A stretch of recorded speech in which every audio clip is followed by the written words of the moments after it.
వెళ్తున్నటువంటి వేళ ఇవాళ రెండు కీలకమైనటువంటి పరిణామాలు చోటు చేసుకున్నాయి. ఏదైతే సిజేపీ ఆందోళనలో ఉధృతం చేసినటువంటి తరుణంలో మనం చూసాం, ఏదైతే చలో పార్లమెంటు సందర్భంగా జరిగినటువంటి హింసాత్మక ఘటనలు, ఆ తర్వాత ప్రధాని నరేంద్ర మోదీ నివాసాన్ని కాంగ్రెస్ పార్టీ ముట్టడించడం, ఇప్పటికీ నిరసనలు కొనసాగుతున్నటువంటి నేపథ్యంలో ఒకవైపు పార్లమెంటు సమావేశాలు కూడా జరుగుతున్నాయి. సో కాబట్టి ఢిల్లీలో ఇవాళ ఒక కీలకమైనటువంటి నిర్ణయం, ప్రధానంగా శాంతి భద్రతలను దృష్టిలో ఉంచుకొని నేషనల్ సెక్యూరిటీ యాక్ట్ మరొక 3 నెలలు పొడిగిస్తున్నట్లుగా లెఫ్టినెంట్ గవర్నర్ నుంచి ఆదేశాలు రావడం, ఇది సహజంగా జరిగే ప్రక్రియ అన్నప్పటికీ దీనికి ఎంతో ప్రాధాన్యత కూడా సంతరించుకుంది.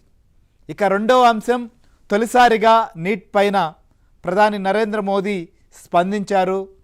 ఇవాళ ఏదైతే ప్రస్తుతం అరెస్ట్ చేసిన నిందితులు కావచ్చు, ఈ కేసును ఫాస్ట్ ట్రాక్ కోర్టుల ద్వారా విచారిస్తామని చెప్పి ఆయన ప్రకటన జారీ చేశారు. సో ఈ రెండు కూడా కీలక పరిణామాలు. ఇంకొక వైపు ఇటు సుప్రీంకోర్టు కావచ్చు, లేదా ఢిల్లీ హైకోర్టులో, ఇంకోవైపు పార్లమెంట్లో ఇవాళ ఒకవైపు సభలో నీట్ పైన చర్చకు సిద్ధమని కేంద్ర ప్రభుత్వం అంటోంది. కానీ ధర్మేంద్ర ప్రధాన్ రాజీనామా చేయాల్సిందే, అలానే ఎవరైతే బాధితులు ఉన్నారో వాళ్ళందరికీ క్షమాపణ చెప్పాలని చెప్పి ప్రతిపక్షాలు ఆందోళన కొనసాగించాయి. ఈ నేపథ్యంలో ఇటు లోక్సభ, రాజ్యసభ రెండు వాయిదా పడినటువంటి పరిస్థితి. ఇంకోవైపు నిరసనలు అయితే మాత్రం కొనసాగుతూనే ఉన్నాయి. ఖచ్చితంగా కేంద్ర ప్రభుత్వం ఇవాళ జేపీ నడ్డా ఇంకోవైపు సిజేపీ ప్రతినిధులతో చర్చకు ఆహ్వానం చేశారు. కానీ ఆ ఆహ్వానాన్ని సిజేపీ తిరస్కరించింది.